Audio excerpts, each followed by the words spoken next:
Thoughts of বিল্লালের সততা দেখে আমি মুগ্ধ।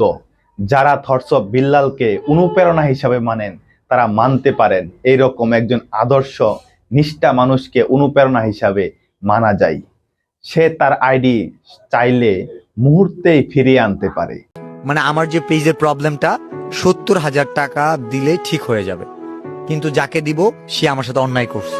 তাকে 70,000 টাকা দেওয়া মানে আমি শয়তানকে সমর্থন করলাম, এবং আমি অন্যায়ের সাথে সমর্থন করতে চাই না। এবং আমার অ্যাকাউন্টে স্টিল নাও 7 লাখ টাকা আছে। আমার কাছে যদি ওখানে 70 লাখও থাকতো তবুও আমি একজন অন্যায়ের সাথে আপোষ করি না, এবং তাকে সরি পর্যন্ত বলবো না। সে যদি অন্যায়ের সাথে আপোষ করে সে মুহূর্তেই মিনিটের মাঝেই তার আইডি সে ফিরিয়ে আনতে পারে। মাত্র 70,000 টাকা দিলেই তার আইডি ফেরত আসে, কিন্তু সে অন্যায়ের সাথে আপোষ করবে না। তার আইডিতে বর্তমানে 7 লাখ টাকা আছে। সে 70,000 টাকা দিলেই তার আইডি ফেরত আসে, কিন্তু সে 70,000 টাকা তার কাছে কোনো বিষয় না, কিন্তু সে অন্যায়ের সাথে আপোষ করবে না বিদায় তার আইডি ফেরত আসছে না।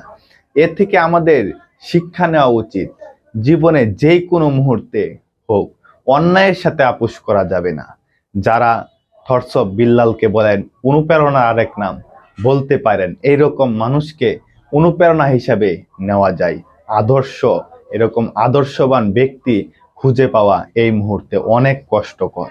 তাই যারা থটস অফ বিল্লালকে নিয়ে বাজে রকম কথা বলেন তারা একটু বিবেচনা করেন। এইরকম লোক পাওয়া অনেক কষ্টকর।